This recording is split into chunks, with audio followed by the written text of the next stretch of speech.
Bonjour mes chers amis, en cette veille de Shabbat Kodesh et de la fête de Pessah, et comme à notre habitude, un petit mot sur la Haftarah qui sera lue ce Shabbat, et l'une des raisons pour lesquelles on a donné ce nom de Shabbat Hagadol, c'est par rapport à un verset que nous étudierons dans quelques instants par rapport à cette Haftarah. Si ce message arrive un petit peu en retard, c'est simplement parce que après le biour, on a dû brûler le Hametz, comme il pleuvait à Yerushalayim, Baruch Hashem. Donc voilà, on a réussi à faire cette mitzvah de brûler le Hametz. Et comme vous le savez, la formule d'annulation sera récitée demain pour nous permettre de continuer à consommer du Hametz ce soir et demain matin tôt, avant la fin de la consommation. Et après s'être défait des miettes qui resteront, le mieux c'est dans la cuvette des toilettes, et bien après on pourra formuler l'annulation du Hametz, le bitoul, avec la formule de Kal Hamira. Voilà, donc ça c'était les raisons du petit retard de ce matin. Et on va attaquer donc cette Haftarah qui est tirée du prophète Malachi. Alors, qui était Malachi? À quelle période il a vécu?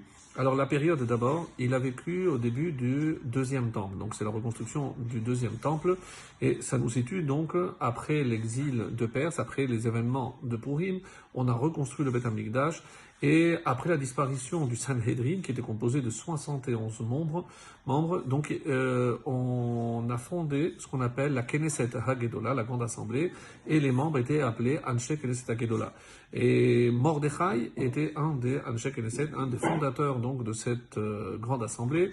Et d'après la Megillah, le traité de Megillah dans 15a, on nous dit qu'il y a trois opinions quant à la personnalité de Malachi. Qui était? Alors Malachi, d'après certains, vous remarquez que c'est Malach, donc c'était comme un ange. Et c'est pour dire que ce prophète était comparé à un ange. Donc c'est dire sa grandeur. Et c'est ce qui fait que la question que se posent nos maîtres dans le Talmud, de savoir à qui il correspondait, à trois opinions. D'après Rav Nachman, il s'agit de Mordechai, puisqu'il était comme un roi. Donc aussi Melech, Malachi c'est un ange, mais c'est aussi les lettres de Melech, donc comme un roi, donc d'après la première opinion. L'opinion de Rabbi Yoshua ben Korcha, c'est qu'il s'agit de Ezra à Sofer, on va dire celui qui est comparé à Moshe Rabbeinu, à tel point que la Gemara dit que si la Torah n'avait pas été donnée par Moshe, elle aurait pu l'être par Ezra. Donc quelqu'un d'exceptionnel qui est comparé donc à Moshe et Aaron. Ezra, qui va faire tout ce qu'on appelle les takanot. Donc, c'est aux membres de la Grande Assemblée qu'on doit, par exemple, la rédaction de la tfila, la amida. Chaque mot a été pesé, réfléchi, donc c'est quelque chose d'extrêmement profond. On savait que le peuple juif allait connaître un autre exil, puisqu'il savait que même si on venait de reconstruire le deuxième temple, il ne serait pas le définitif, et il fallait qu'il pose, on va dire, les bases pour que le peuple puisse se retrouver autour des valeurs sans le temple de la Torah, l'étude de la Torah et la tefila et l'accomplissement des mitzvot. Donc ils vont tout axer sur justement ces trois grands principes. Troisième opinion, c'est que d'après les maîtres, Malachi était Malachi, donc le dernier des 12 petits prophètes. Alors, il y a ce fameux verset, Zechor Torah Moshe, souviens-toi de la Torah de Moshe. Donc pour nous dire que si déjà tu veux traverser l'exil, il faut se souvenir toujours de la Torah de Moshe.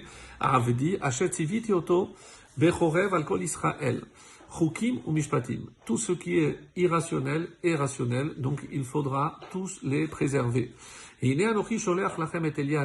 Voici donc un des versets principaux. Voici, je vous envoie Elia Hanavi, l'Ifnebo, avant l'arrivée du jour Gadol, le grand, Ve'anora est redoutable.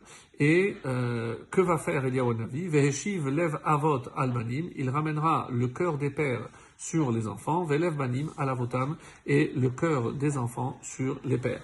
Donc il nous annonce ici clairement le retour de Eliyahu Hanavi pour nous annoncer la rédemption finale. Et pourquoi ramener le cœur des enfants? Les parents Avot albanim, avot c'est pas simplement toutes les différences qu'il peut y avoir générationnelles entre les conflits entre parents et enfants, pas simplement ça, mais avot ici, c'est les avot, ceux qui nous ont transmis tout ce savoir, tout cet héritage extraordinaire, et donc lève avot albanim, que cet héritage puisse influencer les enfants, c'est-à-dire nous-mêmes, même après 2000 ans d'exil, après la destruction du temple. Et quelle était la grandeur? Pourquoi, si on considère que c'est Ezra? Parce que Ezra, comme vous le savez, était Cohen. Et il n'est pas rentré tout de suite à Yerushalayim pour servir en tant que Cohen Gadol. On dit qu'il descendait de Pinchas, donc un Cohen aussi. Et pourquoi? Pour rester auprès de son maître qui était Baruch ben Neria. Et il a préféré rester, selon l'enseignement, que Gadol Talmud Torah mi binyan bet hamikdash. L'étude de la Torah est plus grande que la reconstruction du temple. Et c'est par son exemple qu'on doit nous s'inspirer. Même si le temple est là, le fait de pouvoir continuer auprès de grands maîtres, c'est pour nous une chance inouïe, en attendant évidemment la reconstruction. Et c'est ce qu'il veut dire, c'est que si on s'attache à l'étude de la Torah, à la tfila, la prière, et l'accomplissement scrupuleux des mitzvot, ce sont eux, les membres de la grande assemblée qui ont fait toutes les brachot, et bien c'est comme ça qu'on pourra ramener le cœur des pères, des vrais pères vers nous, et